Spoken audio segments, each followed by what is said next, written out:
Right, here we go then. The first part of the interview, I caught up with Troy Deeney. Obviously, we've got a big semi-final coming up this week and also a big game away at West Ham equally tomorrow evening.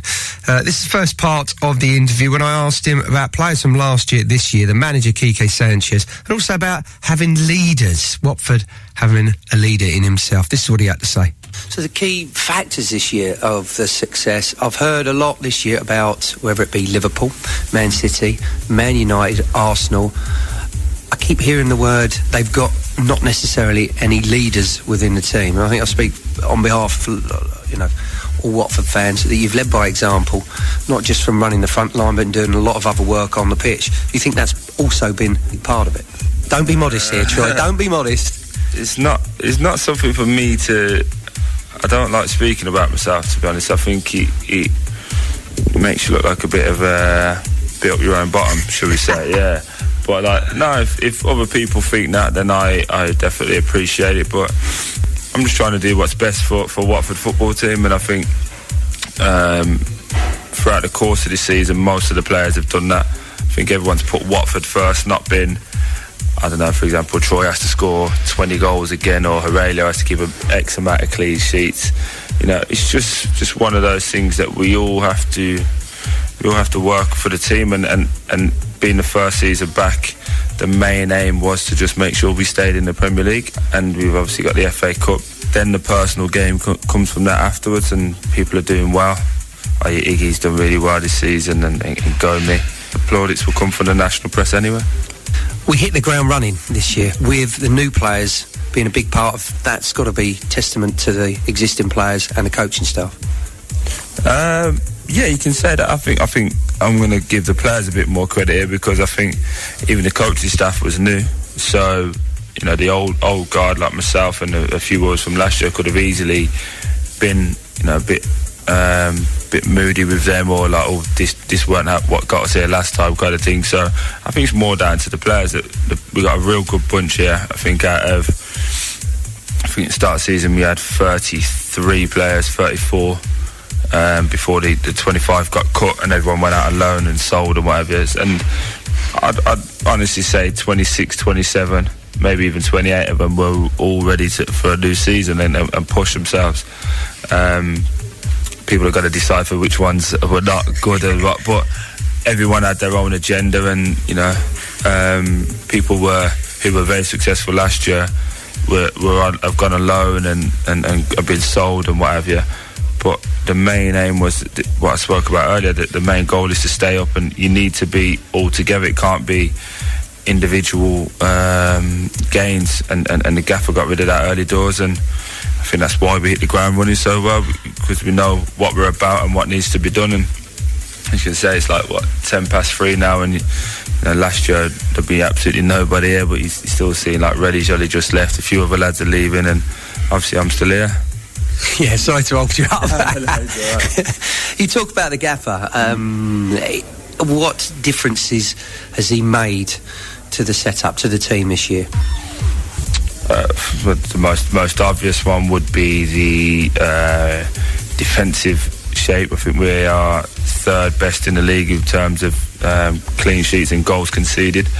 I think, yeah, we kept us in a good shape. Fans have got used to over the last 3 years Watford scoring 4, 5s and 6s, and that'd be a real dominant.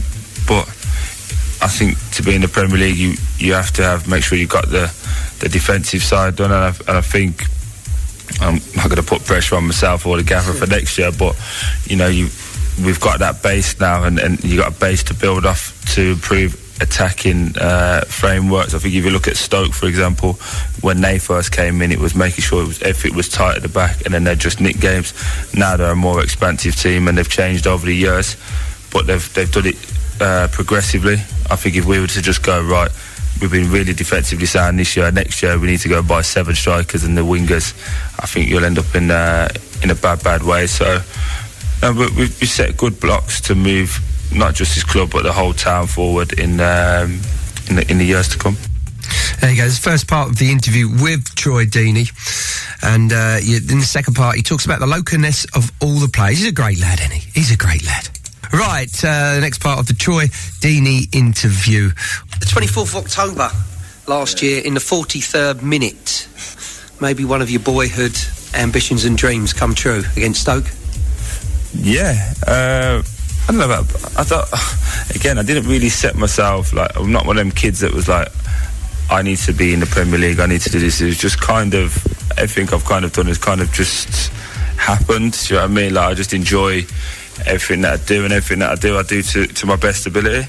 And I'll give 100%, and thankfully it's ended up in me scoring a goal. But that day was quite special because the 25th is my missus' birthday, so happy birthday. Yeah, it was then, and turned out to be a nice weekend. Obviously I scored, we won away from home, but tough ground to go to as well, Stoke. Yeah, just to get that relief and get rid of that so-called burden of all the press, like he hasn't scored yet, and I think I was on about 4 or 5 assists at that time, so I was playing well, but just hadn't got that one goal. And once you get that goal, you can kind of tell people to do one. It's fair to say yourself, Odeon and Harulio have taken a lot of the plaudits from the press, but there's been a lot of unsung heroes. Maybe Ben, one, maybe Craig, to name another, and Etienne. Yeah. Have all done more than their fair share this season. Yeah, Nathan Aki as well. Nathan, he's settled in really well. Yeah, playing well above his age in terms of how mature he's playing. Valon Barami has been excellent every time he's played. There's a lot of people you can, depending on what style of football you liked or what you look for in a game, you could always put that in terms of a whole season. Alan Neom's been, for a large part of the season, very good. Obviously he's been in and out of the team, but he's getting back to what's best. And I think what people don't realise as well, in a lot of the foreign lads who have come over, it's they normally have like a Christmas break and they have a 3 week off and then go again. Like, this is completely new to them, so for them to have a dip in form was to be expected, and now you start to see them good, and it's only going to set them up for next year as well. I spoke about it recently as well. Jose Gerardo adapting to English football, but I think next year he'll be really one to watch. Got a question from Lucas and Jude Brasnell and their listeners, and they want to know, what's been your favourite goal this year? I think I know the answer to this. Obviously the most enjoyable would be Aston Villa away. Obviously, being a Birmingham fan, it would be like boyhood Watford fans scoring against Luton. To end up being a winning goal as well was perfect. Yeah, so that would have to be my favourite goal of this season.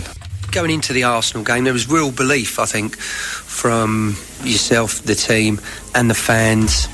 We had a small discussion. Not, everyone goes, we had meetings and this, and it sounds really full, but we've had a small meeting just to reevaluate. Because as you say, we played not too bad. There weren't much in the Leicester game. We played really well against Man United, and in both games we lost due to 2 moments of quality, and that can happen in the best league in the world.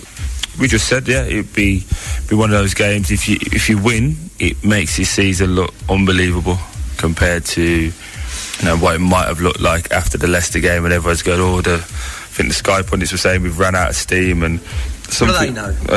Well, we should be bottom according to them, but another one was like, what else did I read? Oh yeah, everyone sussed out how to play against Troy Deeney and Igalo, and it's quite funny when you're inside and you know the work we do.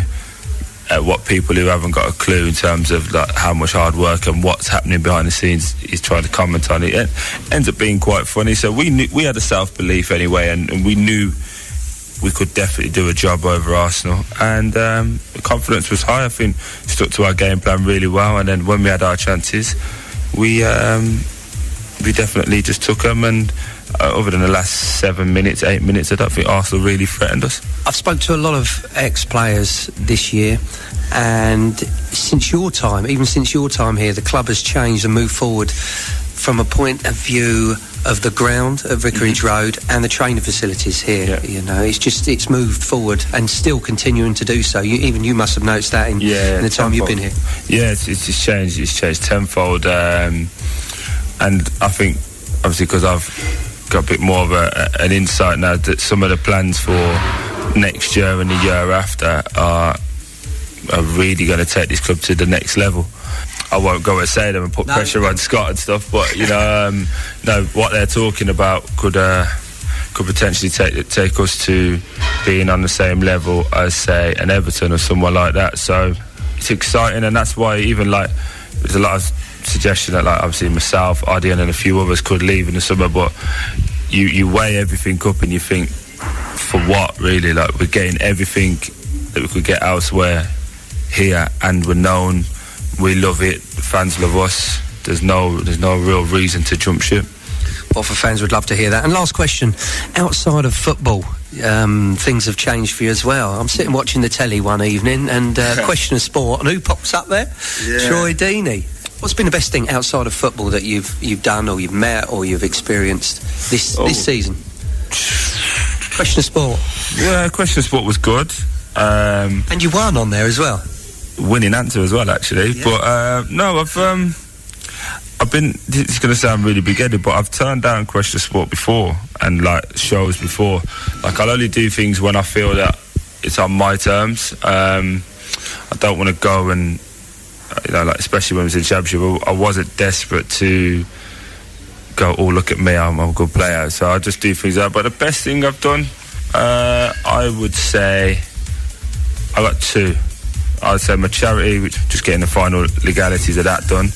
That'll be my best thing I've done this year. And then my best thing that's happened to me, but I've had to turn it down, is I just got invited to Batman vs Superman, the premiere. Oh, yeah. I got invited to that. Did you? I've always wanted to take in a premiere and do the red carpet thing. And also, I'm a massive Marvel fan as well, so it was like the perfect one. Batman against Superman, is that right? Yeah, if you read the comics, you know why. You know why it's in. So I know the backstory to it, and obviously you've got Captain America v Iron Man as well, which is coming out in May. So I'm right on top of it. I know all my stuff, but I'm a little bit focused on the rest of this season ahead and make sure that we're ready to end this season strongly, because I'd hate for this season to basically just be about the start of our season and then finish on a flat note, because I think that could definitely roll into the year after. Troy Deeney, thank you very much for your star. No worries, thank you for having me.